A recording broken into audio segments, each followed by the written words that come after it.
Gaurko programak doinu baten izena edukiko balu, adiskide handoa indikan izango litzateke. 11 Zergatik, gure gaurko protagonista handoa indarra delako. Mendi ibilaldi luze bat ere izan liteke. Ikusi mendizaleak, bertso eta zelaiak. Edo aitortzak egiteko, hitzetik hortzera. Gauza bat esango dizuet, ez dakit bertsolaritzari buruz ezer. Pista hauekin honezkero asmatuko zenuten nori buruz ari garen, Aitor Mendiluzeri buruz. Bere bertso ibilbidearen errepasoa egingo dugu, bere hainbat bertsoaldi gogoratuz. Bai, badakigu Mendiluzerentzat ordubeteko programa motz geratuko zaigula. Beraz, has gaitezen. Ez dakigu zergatik, baina Aitor Mendiluze detektibea du oraingoan. Detektibe lanetan dabil, aspalditxoan, baina gaur Andoni Gantzeman egin dio bere ondoren dabilela.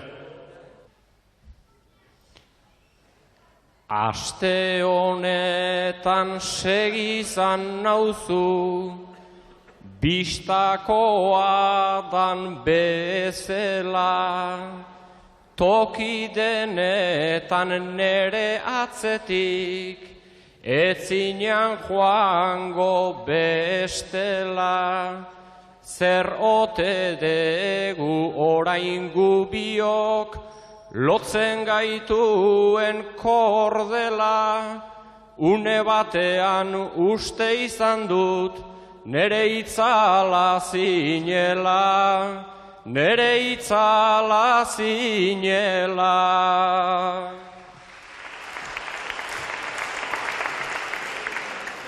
Ez naiz itzala baina izateko, ari naiz borondatean, lana beteaz zure berriak besteri ematean, nola zabiltzan jakin nahi dute, bertsozale elkartean, jakiteko zer egingo dezun, txapelketara joatean, txapelketara joatean.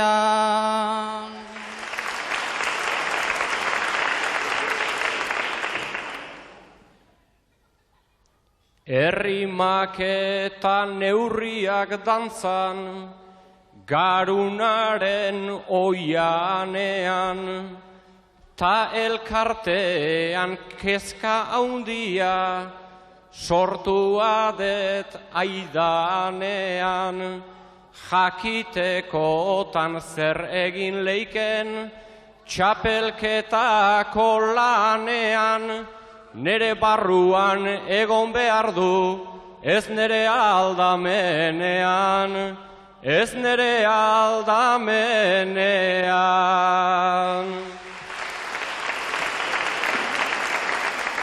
Zukulertzeko zertan abilen, ea esplikatzen dedan, lan ontarako aldamenean, hobeto nago aukeran, jakin nahi dute zaintze altzeran, aspaldi zabiltzan eran, ta ez bersotan egingo aldezun, baizik biziko altzeran, baizik biziko altzeran.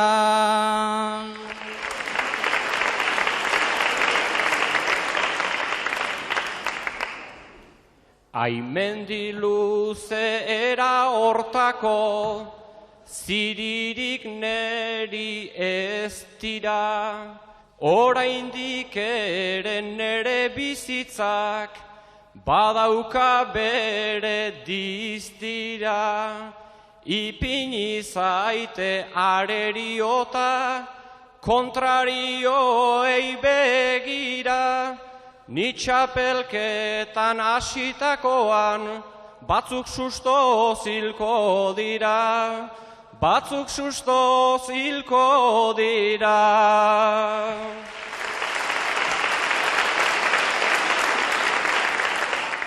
zortzi ez beste denak hiltzea, agian zeuretzat hobe, final bakarra jokatu eta hartan luzitu dotore, ezin gelditu elkartekoei, honen berri eman gabe, belodromoan izango zera, rosliak baldin badaude, rosliak baldin badaude.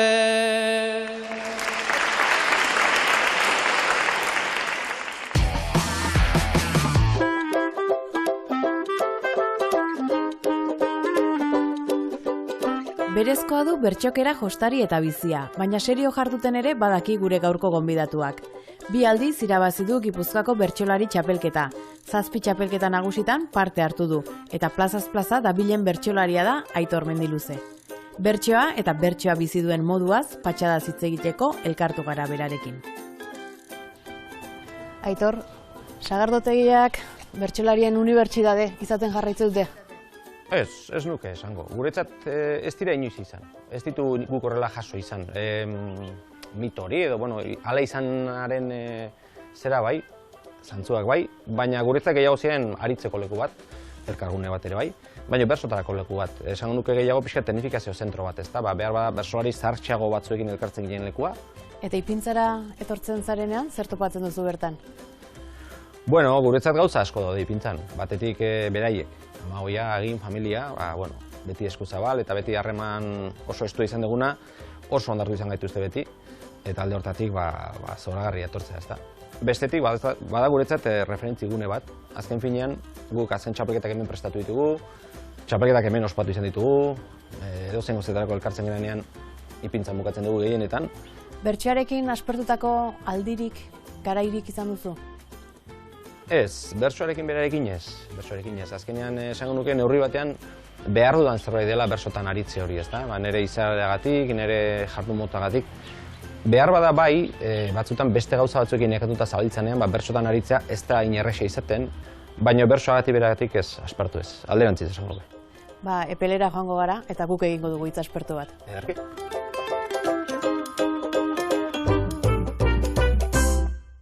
Mikrorik gabe pila pare bat eingo genitun aurreztu. Mikroarekin gaurko afarian gaia ez alda aurkeztu. Aurrena zerbait fina ta gero, klasiko bat berriz prestu. Gauz importanteik ezin da utzi, berritasunaren esku.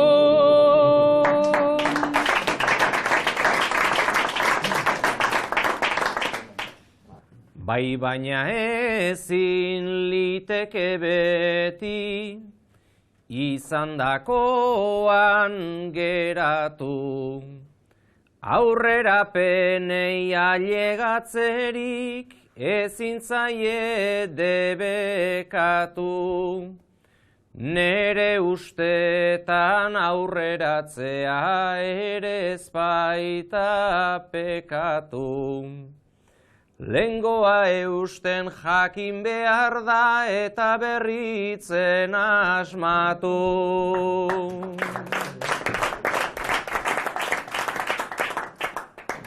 Tempuran zegon lehatz puskari, errezelotan begira. Mejilloiare kopata musa, zeote da tira-tira.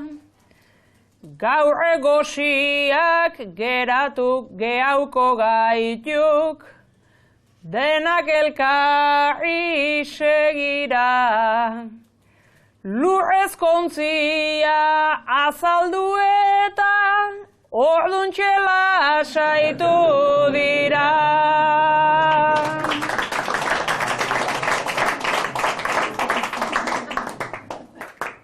Ta janezkero edatea da, gainetik dago kiona.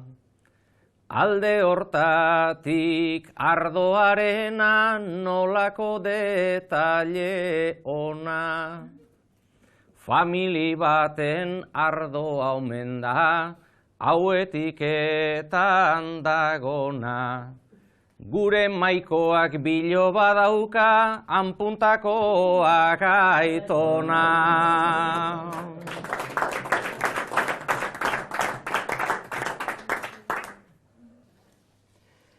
Hain dira finak detailerikan ez dute zintzilik uzten. Eta urtetik urtera dabil leku honen sona puzten.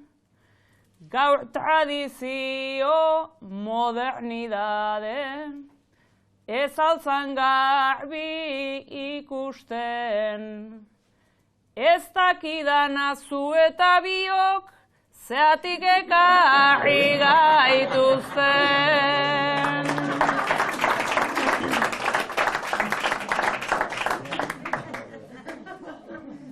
Galdera bera neukan buruan, zuk dakarkizu hitzera.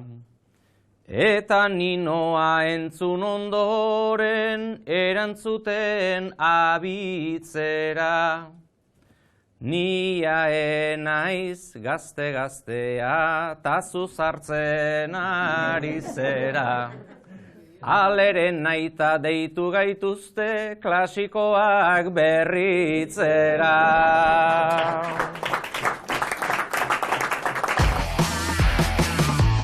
Bueno, ba hoxe, hortzazte orgarekin, karruarekin merkatalgunean, sartu zerate asteko jana erostea. Kontu da, garai batian, gustatzen zitzaizuen guztia sartzen zenutela karruan. Oain prezioi behiratu besterik ez ezue egiten. Karrora gauzak sartu aurretik.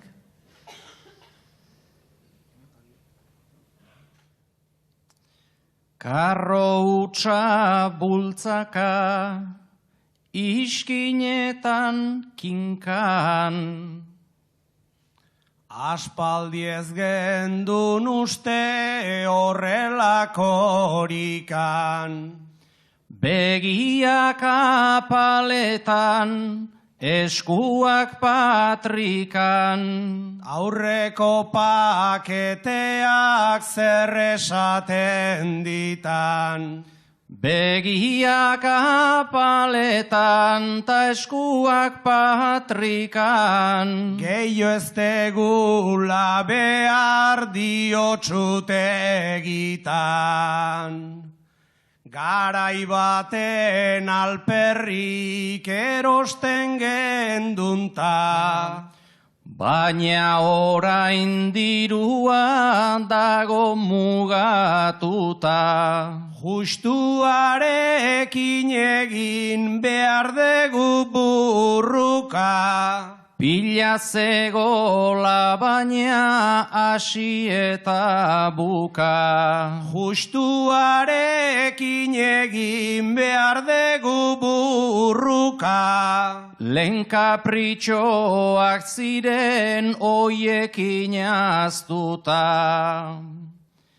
Bizitza aldatzen da egun bakarrean. Eta orain algoaz pausaje txarrean. Nahi gabe gaude kinka estu xamarrean. Baina nik esperantza daukat indarrean. Nahi gabe gaude kinka estu xamarrean. Ostu egin beharko da hartu beharrean. Nere tripa zorriak aidira saltoka. Aspaldi ez altzeuden gaina ondo jota. arrautz dozena erdi ta sobreko zopa. Arrapatutakoa kazuelara bota. Arrautz dozena erdi ta sobreko zopa. Hartu bi espageti bat doan dagota. Marka txuria ona zenbaki gorriak. Nere patrikak ondo ditu igerriak. Kapritxo gutxikoak guk tripa zorriak. Naizta alta bozetik diren igorriak. Kapritxo gutxikoak guk tripa zorriak. Nolako bisakelak alako neurriak. Bueno, Aitor gehiegi jan zenun garai baten. Apenas orain asko luzitzen didaten. Medikuek jeisteko digute esaten. Ez dakite ez daukanak zer jeitsi dezaken. Medikuak jeisteko digute esaten. Baina lehen sobratua orain ez da jaten.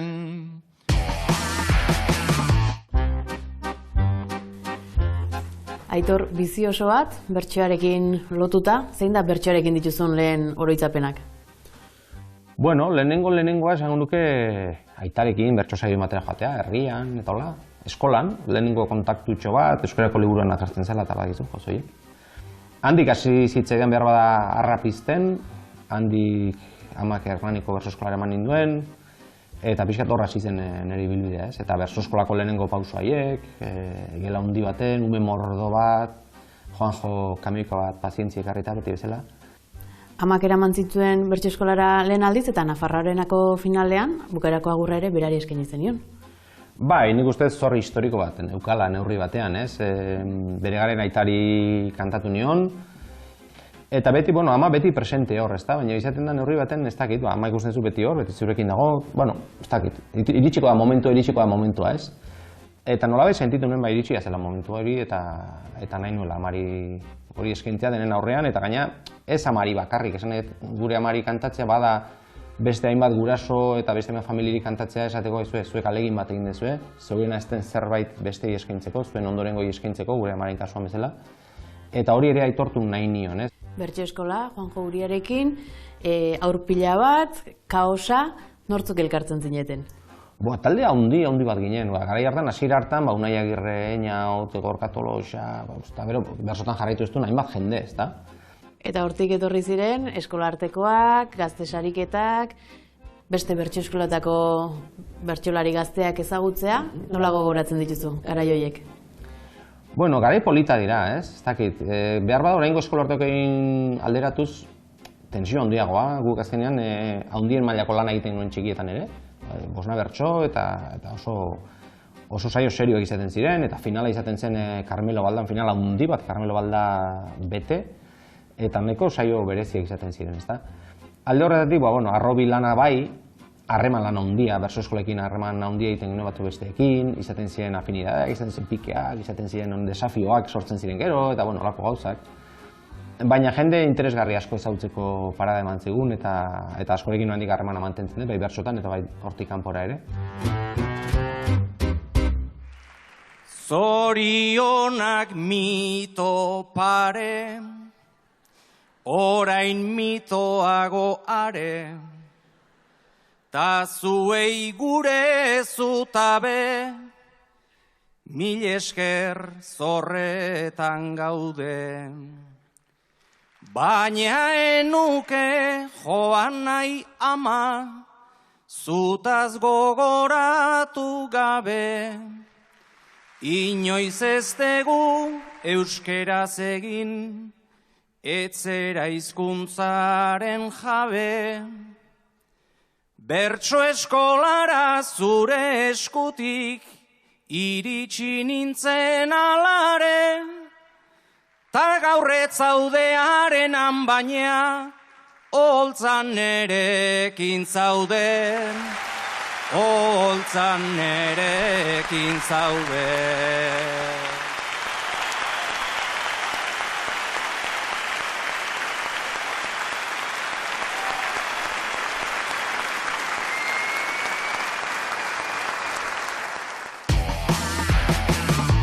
Gaur be eguna konturatu barik pasauzatzu. Baina etxera bidian zoia zela, berriro eguneroko bilurrak datoz zure burura. Beste egun bat gehiago oarkabe zaitigaro, hemen pasa naiz lehenago, eta berriz kaian nago,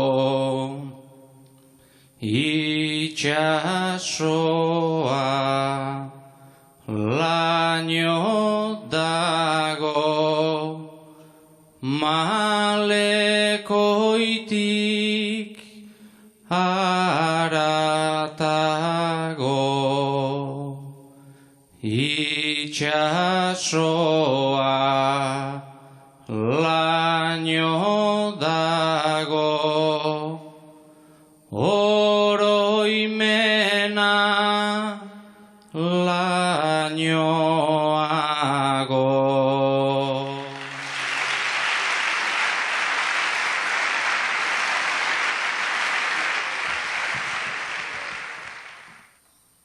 Goizean goiz arrantza nahi, aterata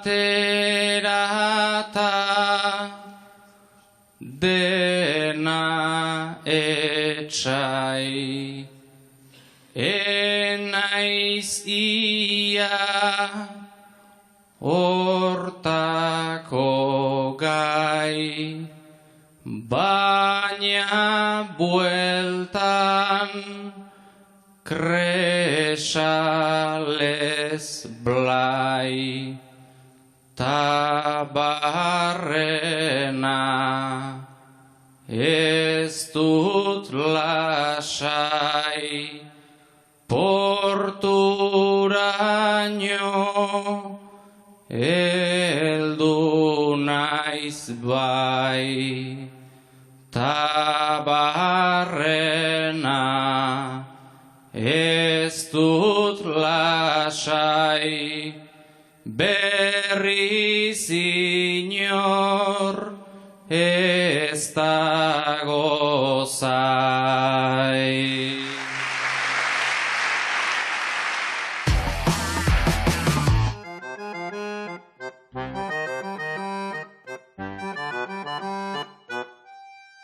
Nolako bertsolaria da Aitor Mendiluze? Ez nuke jakingo esaten, batzuen ustez klasikoa. Ez dut uste, erabat klasikoa naizenik bintzat. Batzuen ustez serioa, ez dut uste, erabat serioa naizenik ere. Todoterrenoa esan izan didate, behar bada bai, behar bada hortik nahiko gertu hilinteke, gustatzen zait behintzat. Denetarik egitea, saio mota desberdinak. Eta eredurik, inspirazio iturririk izan duzu? Bueno, umetan, goratzen ez gure aita ere bazelako behar bada, Manuel Lasarten zalean nintzen. Ez berea bakarrik noski, Sebastian Lizaso, Andoni Gaina, Iñaki Mura, Kanoi Peñarikan, danen gandik edan dugu, Sarasua gandik, besten gandik. Baina ala ere, esango nuke, eredurik behinekoenak, agian neure belaunaldien bertan ditu dela. Zenbat gustatzen zaidan Maialenen zenbait ezaugarri, Unai Agirreren zenbait ezaugarri, Iturriagaren pesa batzu, Jon Maialenak, bestenak. Baina ez hola eredu bat eta totemikoa definitzen du, ezta? Txapelketei buruz ere galdetu nahi nizun, Gipuzkoako txapela irabazi zenuen 1985ean, lehen aldiz. Nola gogoratzen duzu hori? Laino bat bezala. 20 urte bete berri, lehen txapelketa handia, pentsa ez, lehen txapelketa handien ezin eman, eta irabazi. Eta bersolari handien ondoan, eta bultzakada handi bat. Niretzat, bai plazari begira, baina bai barrura begira ere, ezta? Eta era berean, ireki zizkidan ate asko. Eta gero, 2007an, bigarren Gipuzkoako txapela, Ilunben. Bai, orduan ia esan nuen, ez? Hori batzela nolabait konfirmazio bat, ez? Gipuzkoako txapelketa lehenengoarek iraki belen mazizkien plazako ate batzuk, eta hasi nintzen jaialdiak egiten, eta saio gehiago egiten, eta plazatan behar bada beste ardura batzuk hartzen, eta bat beste, handik 12 urtera berriz irabazteak, asko indartzen du lehen esaten nuen puntu hori, ezta? Nolabait egin dezun autuak edo egiten ari zaren autu horrek, balio dezakela plazarako, eman dezakela, eta jendeak eskertu edo gozatu dezakela zure idea hori edo zure ibilbiderako planteamendu hori, ezta?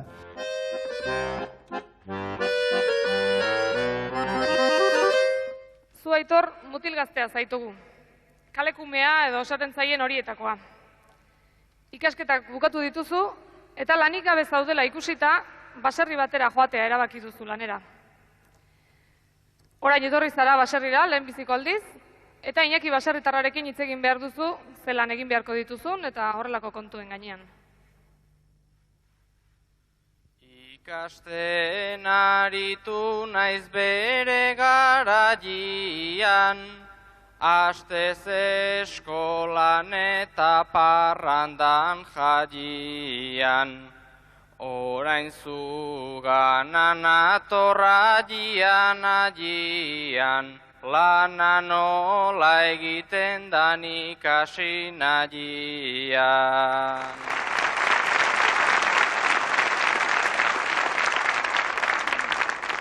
Baserrira datorkit kalekumean zera, gauztanak egiten ditu aurrekoz atzera.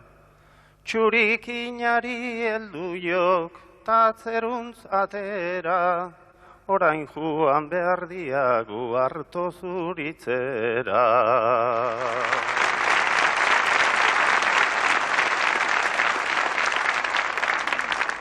Nik hartoa zuritzen ez nuan ikasi, argatik behar zaitut lehenbizi ikusi. Hainbeste azalpila pentsatu dut kasi, ez alda errezago potian erosi.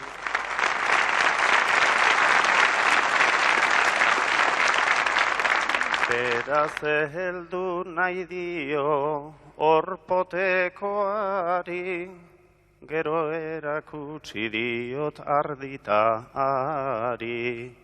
Oioa arrautz biltzean gero zuen sari, orain bota konejuarra koneju emeari.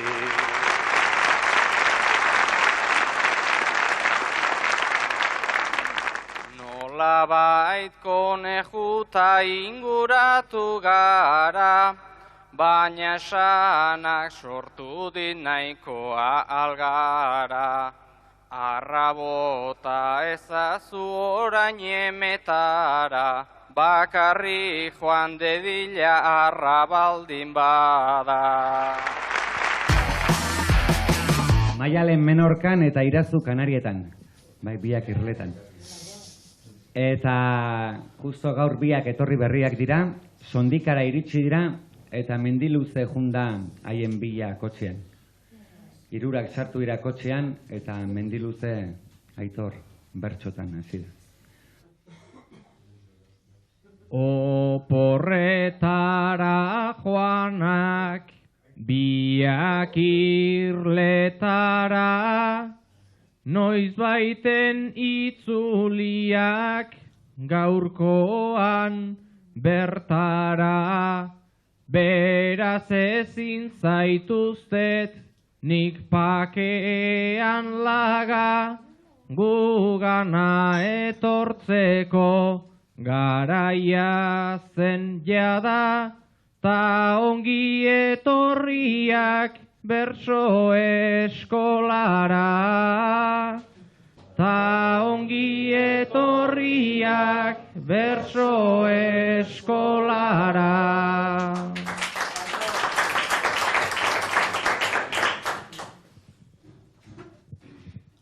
Berso eskola daukat aspaldi pasea, erabaki nun utzi behar nula ertzea.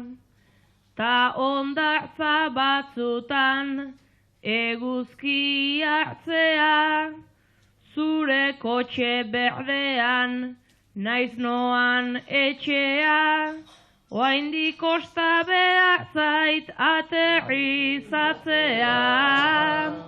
Oraindik kosta behar zait aterrizatzea.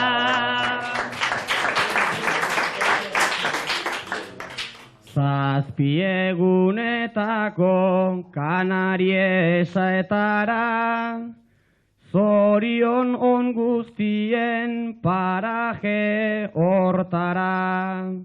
Despedida bersotan egin zigun ara, itzuleran bersotan dakarkin algara.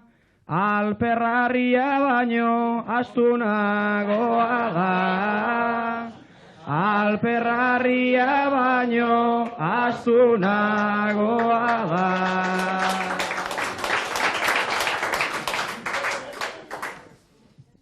Agian emango det nik lata itzela, bersotan asizkero gaurkoan onela, baina badakit zuzen hariko naizela, egin dezutelako besteek bezela, ara iritsi eta bersoaztu bela.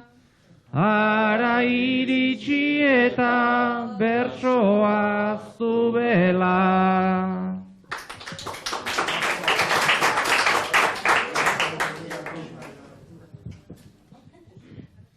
Idazun meritua nik ezakit nondan, bere gezurra jarri behar det aproban.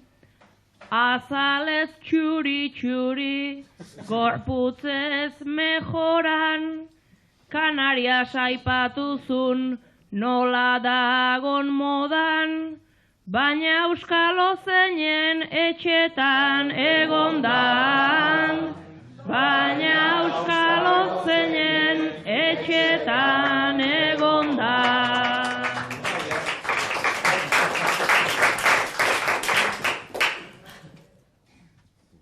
Ikusten ote nauzu aldarte tristian, maleta utzi nuen ara iristian.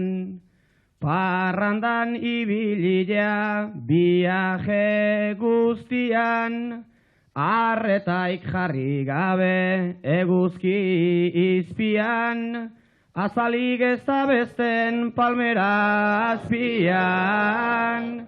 Azalik ez da besten palmera azpian.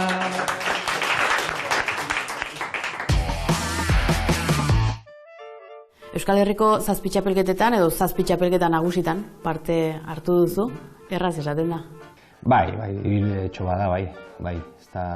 Ez da inarresa planteatzea zazpitxapelketetara sailkatzea batetik, eta zazpitxapelketetan parte hartzeko energia eta nahia izatea, ezta. Txapelketa ederra da, nik oso gustuko dut, baina gogorra ere bada.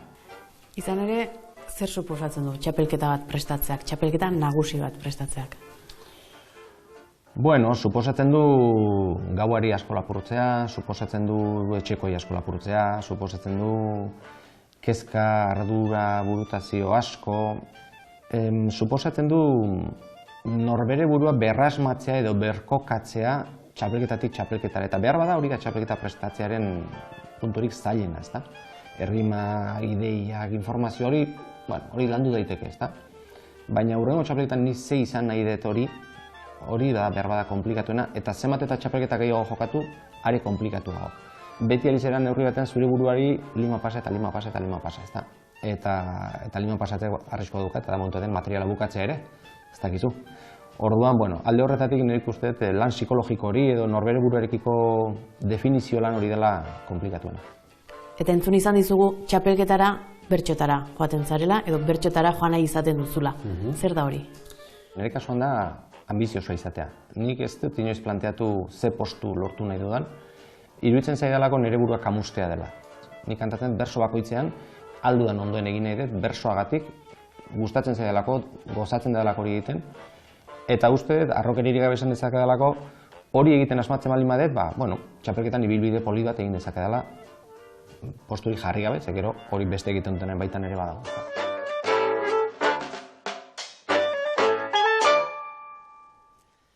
Aitor eta Nerea ikertzaileak zarete. Urteak daramatzazue ikerketa batean. Diru iturri falta dela eta egoera prekarioan ari zarete lanean. Zuk, Aitor, ikerketa bertan behera utzi nahi duzu. Nereak amaitu arte jarraitu nahi du. Iruna bertso, 8 ondian, Aitor hasita. Zenbait minbizi nola sendatu, ikerketa eta tesi, asko egin dugu baina dirua gero joaten da iesi.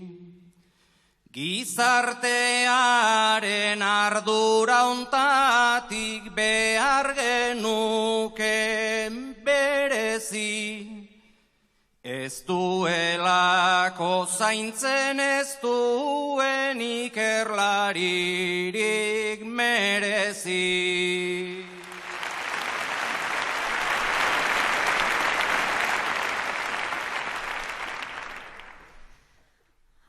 Agintariek egiten dute diru laguntzekin burla, etzaie inporta esperimentu, lanketa edo formula, baina honetan nik ikasi dut, ta ez daztu behar sekula, ustez denean agertzen dela itxaropen molekula.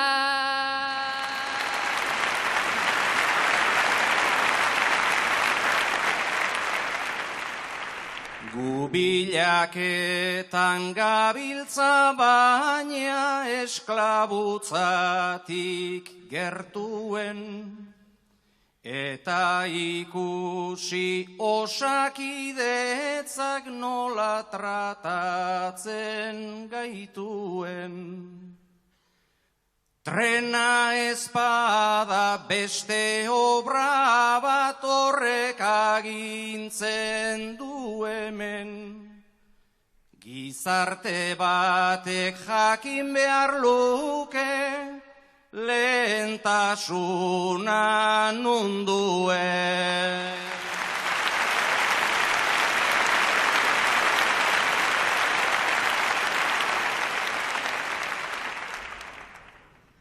Gizarte batek bereiz dezake, onean edo gaizkian, baina azkenean beti ez algaude, kudeaketen azpian, eta zeo zer lortu ezkero, txispa bat argi izpian, guk ez diegu leku egingo azkenengo argazkia.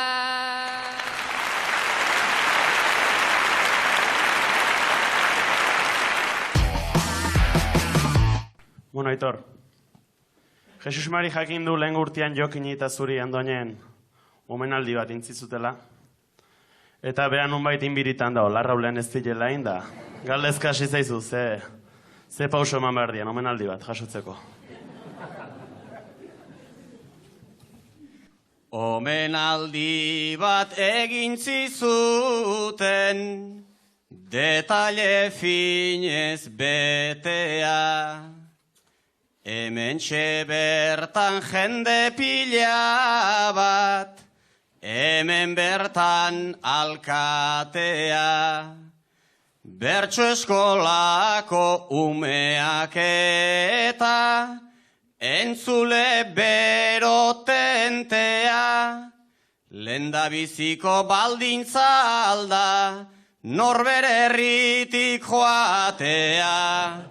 Norbere herritik joatea.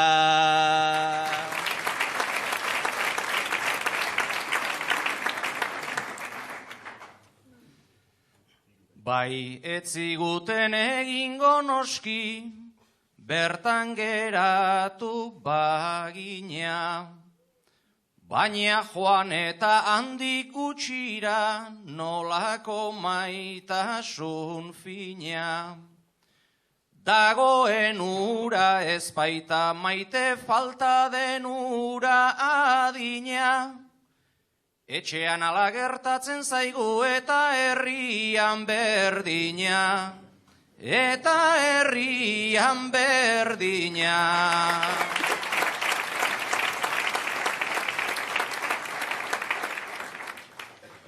Baina ez dago oi konpontzerik, zertako hasi ez baian. Ta nunbaitetik hasiko ziran, omenaldian usaian. Oitemezortzi urte bakarrik, eta omen duen gaian. Eskultura bat eingo dizute, sartzen zeran garaian.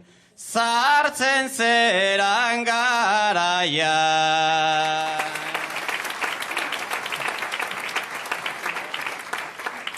Ez dakit banik esan dezuna, pentsa ezazu hobeto. Oitemezortzi urtez omen du, egindakoak tarteko. Agian horrek esan nahiko du, bide berean joateko. Edo nahikoa egin dedala talata ez emateko. Talata ez emateko.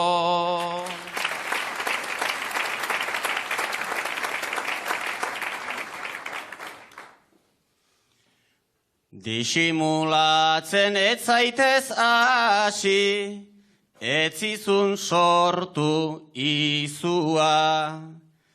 Omenaldia merezi zendun, nunbait bersotan maixua.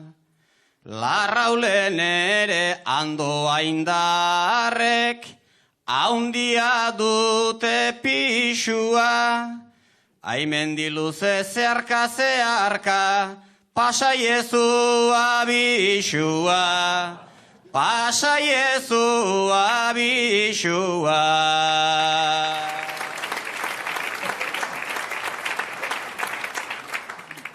Andoa indarrek egin ninduten, omenaldi horren parte. Irurakoek beste hainbeste egindakoak bitarte.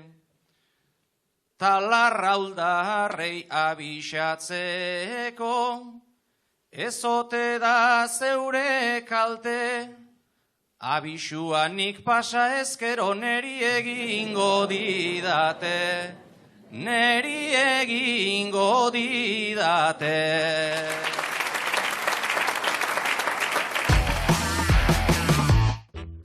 Aitor, bertsolaritzako irakaslea zara, ze garrantzi du transmisioak bertsolaritzan zuretzat? Bueno, era batekoa, biztan da. Gu transmisio alegin batetik sortu ginen, eta ondokoak ere hortik sortuko dira. Eta ondokoak esaten duenean, ez noski bertsolaria bakarrik. Epaile gai jartzaile, entzule, kronista eta abarrak, ez da. Ni uste hori derrigor bultza beharreko lan hildo badela. Animatzen dituzu ikasleak bertsoarekin esperimentatzera? Bai, erabat. Azkeneko 3 urteotan gainera, egin den alegin handi baten ondorioz, esan nuke batez ere Mikel Artolak idatutako aleginaren ondorioz, nigia liburuak eta dena baztertu ditut, eta erabat bapatean aritzen naiz umeekin. Erabat bapatean aritzen gera, puntu erantzuten, koplak osatzen, puntuka, eta esango nuke, beraientzat askoz ere esperientzi biziagoa dela, bertsogintzaren praktika hori bizi dutela jolas moduan, baino era berean benetako esperientzitik asko gertuago kokatzen dituen zerbait dela. Transmisioarena ez da berria zuretzat, hitzetik hortzeran bertan ere ikusi zintugulako bertso-eskolak ematen. Bai, bueno, hori esango nuke ia errebotez etorri zitzaidan proposamen bat izan zela, ezta? Orduan elkartean inguruan bilen. Eta ideia hori sortu zen, norbaitek egin behar zuen, idea sortu zuenak ez zuen garbi ikusten, besteak ez, eta azkenean niri etorri zitzaidan. Eta, bueno, alegin egitea erabaki nuen. Etxean ere, semea, bertso eskolan dabilena, bertxetan aritzen dena, hitz egiten duzue, aholkurik ematen diozu? Oso puntualki. Jende askoak esan izan bueno, zure semea prestatzeko, eta semearekin ez naiz sekula etxean bertsotan aritzen. Eta bertsotaz hitz egin ere, gehiago askotan komentario mailan, saioa entzun duzu, bestea, finalera joan zen, eta bertsotan aritzea beti utzi izan dut bere lagun arteko terrenoko gauza bat. Bezala. Iruditzen zait, batez adin bat arte lagun artean bizi beharreko zerbait da, guk horrela bizi izan genuen, horrela deskubritu genuen hau. Eta nahiago nuen berak bertso eskola joatea, lagunekin aritzea, lagunekin egitea, bere taldetxoa, bere giroa, eta etorriko da behar bada beste modu baten aritzeko momentua agian, ezta? Beinatek inbidirik ematen aldizu, ez didala ematen ondotik abixu, berak bat jantzi zuen nik biditut aizu, matematikak nola atera zaizkizu.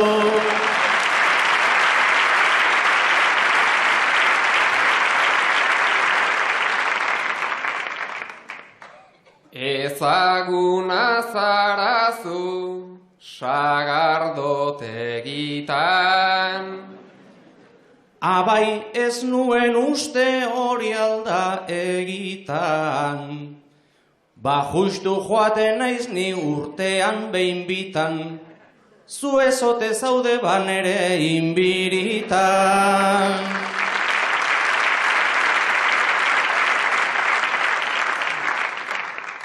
Daukazu irakasle kabroiaren fama, ikasle kabroi batek erantzi didana, eskertzen ez duena nikari emana, maixulan askotan alperreko lana.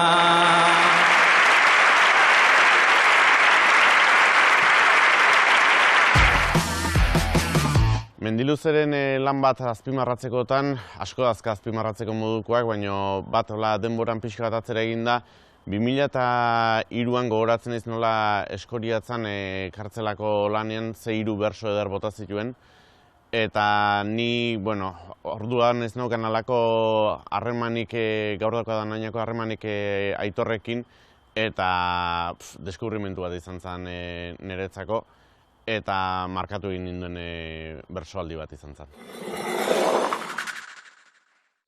Amaren armairuan zenbiltzala, koinak botila erdi huts bat aurkitu duzu, arropa artean ezkutatuta. Larun bata da, ta garbiketa egiten degun eguna. Amaren gela utzi nahi nuke, dotore eta txukuna. Armarioan hasi naiz eta zer da hemen daukaguna. Likore marroi iluna, amarentzako kutxuna. Inoiz ez nuen pentsatu baina, seguru nago hau duna, gauetan entzun izan ditudan, negar tristeen laguna. Gauetan entzun izan ditudan, negar tristeen laguna.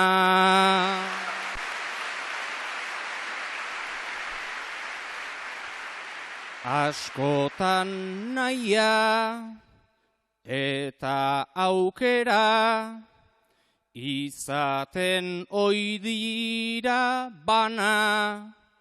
Nahi luke baina poztu ezina, malko artean darama. Nola hurbildu ote ninteke, laguntzeko bere gana. Nola kendu bere lana, ta nola arindu drama. Gaur iluntzean, joaten denean, hartzera hemen zeukana. Nere nota bat aurkituko du, asko maite zaitut ama. Nere nota bat aurkituko du, asko maite zaitut ama.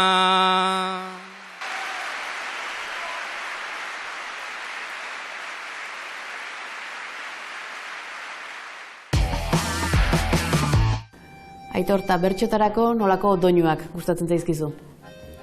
Ba, denak gustatzen zaizkit. Egia esan, gustatzen zait doinuekin jolas egitea, gustatzen zait doinuak topatzea, lehen erabiltakoak berriz erabiltzea. Behar bada, nagoen berso eskolan nagoelako ere bai, eta hemen taldean, bai Agin, bai Unai eta Inaut, bai, beti izan gara oso doinu zaleak zentzu horretan, ezta? Doinu zaharrak berreskuratu, berriak ere sortu, musikariei enkargua egin, zerk eraman izan zaitu? Nik esan nuke bilaketa badela hori ere eskaintzeko gogo bat, ezta? Zenbaitetan, zenbait garitan izan dugun sensazio, eta ez ni bakarrik, izan da lau doinurekin gabiltzako zen, beti doinu berdinak, beti doinu berdinak. Eta doinu berri bat ateratzen denean agortzen dugu denok doinu bera, eta pixkat horren aurka edo horren aurrean pentsatzea, doinu asko daude, batzuk egokia dira, beste batzuk ezain beste, edo batzuk egokia dira gauza batzutarako eta beste bestetarako, merezi du. Pixka bat nolait esan da, motxila beteta joatea plazara. Eta doinuak sortu izan ditudanetan ere, ez dut asko sortu, baina sortu izan ditudanetan ere, pixka momentu hortan landu nahiko nukeen giro, kolore, testura baterako erraminta bezala sortu izan ditut, ez? Edo enkarguz eskatu ditudanen ere berdin. Aitor, eta zu bazara txapelketan neurri luzean abesten duen bertsolaria bakarkakotan, eta gero plazetan ahalegin hori ere egiten duena. Zergatik? Bueno, nire kasuan behintzat nahiko nukelako eta hala sentitzen dudalako bata bestetik gertuago egotea. Ez dakit plazan egiten duen txapelketan bezala, ala txapelketan egiten saiatzen ezen plazan bezala, baita neurrietan ere, ezta?